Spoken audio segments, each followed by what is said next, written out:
گیا ہوا ایک اسکول گیا ہوا پیچھے مہمان آ گئے کہ کہاں جائیں گے ماں باپ بڑے پریشان ہوتے ہیں.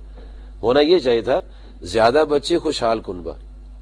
لیکن اللہ تعالیٰ نے 7 احکام بیان کیے, نبی صلی اللہ علیہ وسلم 7 احکام بیان کیے ہیں. یہ نہیں کہ بچے کو جنم دیتے جاؤ گلیوں میں پھرتے رہیں وہ آوارہ گردی کریں اور وہ بھنگی چرسی ہو جائیں. یہ نہیں, ان کی تعلیم و تربیت کا حکم دیا ہے.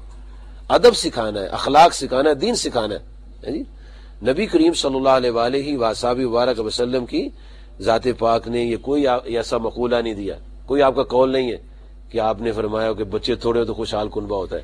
جی نہیں, یہ ہمارا اپنا بنایا ہوا ہے. بچے ہوں لیکن انسان, ان کو انسان بنائیں, ان کی تربیت کریں, اخلاق سکھائیں.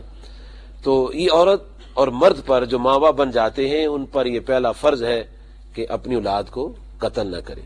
بعض اوقات ایسے کیسز ہوتے ہیں کہ بیفور برتھ جی یا جب امید لگتی ہے تو بچے کو گرا دیا جاتا ہے, وہ ضائع کر دیا جاتا ہے. جی تو اس میں یہ ہے کہ جب بچے میں جان پڑ جائے تو پھر ایسا کرنا قطعاً حرام ہے, یہ قتل کرنے کے مترادف ہے. جی تو اللہ تعالیٰ نے یہ ہمیں حکم دیا ہے کہ اپنی اولاد کو قتل نہیں کرنا. دوسرا جو حق ہے اولاد کا وہ یہ ہے کہ جب بچہ پیدا ہو تو پیدا ہونے کے بعد اس کے کان میں اذان کہی جائے, چاہے اس کو نہلایا جائے یا نہ نہلایا جائے.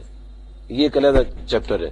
کیوں کہ بعض اوقات بچے کمزور ہوتے ہیں اور ان کو نہلانا ان کے حق میں مضر ہوتا ہے. جی اگر بچہ صحت مند ہوتا ہے, ہیلدی ہوتا ہے تو پھر وہ دائیاں وغیرہ نہلا دیتی ہیں. لیکن اگر بچہ کمزور ہو تو پھر اس کو نہلانا نہیں چاہیے, پھر اس کو مشورہ کر کے نہلانا. جی کب نہلانا اس کو, یہ نہ ہو کہ وہ ایکسپائر ہو جائے کیونکہ اس کا بھی اثر پڑتا ہے جسم پر. تو سب سے پہلا جو پیدائش کے بعد حق ہے اور ترتیب میں دوسرا حق جو ہے کہ بچے کان میں اذان دی جائے. اور اذان کیوں دی جائے؟ تاکہ اس کے رگ و ریشے میں, کانوں کے ذریعے دل میں, رگ و ریشے میں اللہ تعالیٰ کی الوہیت اور نبی صلی اللہ علیہ وسلم کی رسالت کا پیغام پہنچے. اور یہ حقیقت ہے کہ آوازوں کے اثرات ہوتے ہیں جسموں پر. انسان پیدا نہ بھی ہوا ہو, ارواح پر اثرات ہوتے ہیں. وہی قرآن مجید کی آیت کی روشنی میں ابراہیم علیہ السلام کا واقعہ موجود ہے کہ اللہ تعالیٰ نے ابراہیم علیہ السلام کو فرمایا کہ اے پیارے ابراہیم علیہ السلام, آپ کوہ ابو قبیس پر کھڑے ہو کر آواز دیجیے, آؤ لوگو حج کرو. تو ابراہیم علیہ السلام نے گزارش کی, یا اللہ یہاں تو بندہ ہی کوئی نہیں. فرمایا پیارے ابراہیم علیہ السلام آپ آواز دے دو, آواز پہنچانا ہمارا کام.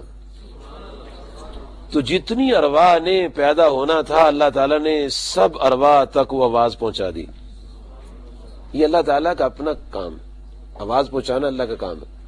ہمارے کئی جھگڑے محض اسی وجہ سے ہیں کہ ہم اللہ تعالیٰ کی قدرت کو نہیں مانتے. جب اللہ تعالیٰ کی قدرت کو مانے تو پھر آوازوں کے پہنچنے کے جھگڑے بھی ختم ہو جائیں. پھر آواز تو اللہ نے پہنچانی ہے اور سنانی بھی اسی نے ہے. اگر وہ نہ سنائے تو نہیں سنی جا سکتی, نہ پوچھے تو نہیں پہنچ سکتی. وہ چاہے تو کہاں مرضی پہنچا دے آواز, جس کے کانوں تک مرضی, جس کی شنوائی اس کو قبول کر لے. یہ اللہ تعالیٰ کی عطا ہے. نبی صلی اللہ علیہ وسلم نے ارشاد فرمایا ہے, امام طبرانی علیہ رحمہ نے اس کو نقل کیا ہے. ابن قیم الجوزی صاحب نے اپنی کتاب جلال الافہام میں اس حدیث کو حضرت ابو درداء رضی اللہ تعالیٰ عنہ سے طبرانی کے حوالہ سے نقل کیا ہے. اور قاضی محمد سلیمان منصور پوری صاحب نے اپنی کتاب صلاۃ و سلام علی خیر الانام میں اس کا ترجمے میں اس کو نقل کیا ہے کہ کریم آقا صلی اللہ علیہ وسلم فرماتے ہیں کہ لیس من عبد یصلی علیہ الا بلغنی صوت ہے سکانا, کوئی بندہ دنیا کے کسی کونے میں مجھ پر درود سی پڑے اس کی آواز مجھے مدینہ سی پہنچ جاتی.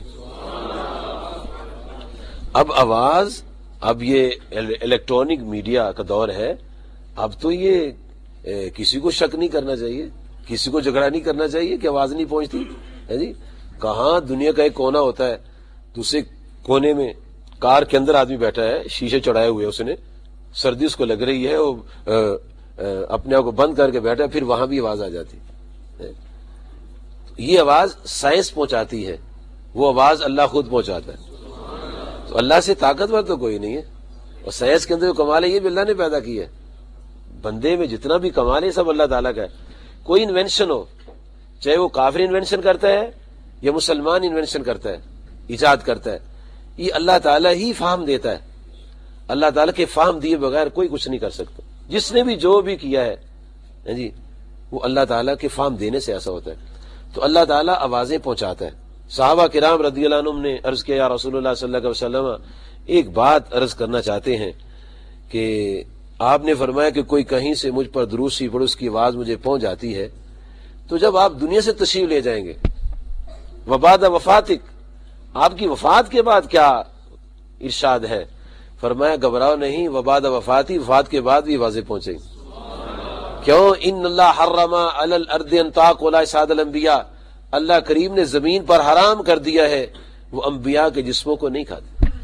تو یہ آوازیں پہنچانا جو ہے یہ اللہ تعالیٰ کا کام، اور یہ تو پیدا ہو چکا ہے. جب اس کے کان میں آواز جاتی ہے تو رگ و ریشے سے ہو کے اس کے دل تک رونگٹے رونگٹے میں اللہ تعالیٰ کی شہادت کہ وحدہ لا شریک ہے، نبی صلی اللہ علیہ وسلم کی رسالت کی شہادت وہ اس کے جسم کے اندر پہنچ جاتی ہے. اور پھر آپ نے دیکھا ہوگا کہ جب جنازے کی نماز ہوتی ہے، جنازے کی نماز میں نہ اذان ہوتی ہے اور نہ ہی تکبیر ہوتی ہے. یہ دونوں کام نہیں ہوتے، یہ دونوں کام پیدا ہوتے ہی کر لیے جاتے ہیں.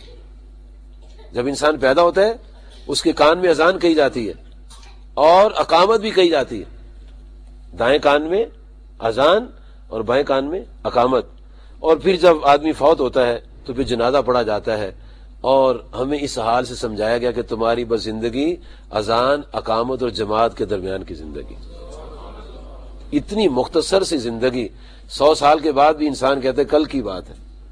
تو اللہ تعالیٰ نے ایسے خوبصورت انداز میں ہمیں سمجھایا ہے کہ دیکھو لوگو، تم زندگی کی اتنی ایام رہتے ہو، ادھر اذان ہوئی ہے، پھر اقامت ہوئی ہے، پھر تمہاری جماعت ہو گئی، جنازہ پڑھ دیا گیا. ایک بہت بڑے فقیہ ہوئے ہیں حضرت مفتی امجد علی صاحب، یہ امام مرزا رحمۃ اللہ کے خلفاء میں سے ہیں. انہوں نے ایک کتاب لکھی ہے بہار شریعت. بہار شریعت فقہ کی کتابوں کے اندر بڑا مقام اس کا ہے. یعنی جیسے ہوتا ہے نا لوگوں میں سید ہوتے ہیں، سردار ہوتے ہیں، انبیاء میں سید ہوتے ہیں، ہمارے آقا سردار ہے سب کے، ملائکہ میں سردار ہے جناب جبریل علیہ السلام، صحابہ میں سردار ہے جناب ابوبکر صدیق رضی اللہ عنہ، آئمہ میں سردار ہیں امام ابو حنیفہ رحمۃ اللہ تعالی علیہ. ایسے ہی فقہ کی کتابوں میں سردار ہے بہار شریعت. بہت اس کتاب کو فضیلت حاصل ہے. اس کے 15ویں حصے میں، 15ویں جلد میں 15ویں حصے میں مفتی امجد علی صاحب نے لکھا ہے کہ جب بچے کے کان میں اذان دو، چاہے وہ لڑکی ہے یا لڑکا ہے، اس کا کوئی امتیاز نہیں ہے. اذان دینے میں لڑکی لڑکے کوئی امتیاز نہیں ہے.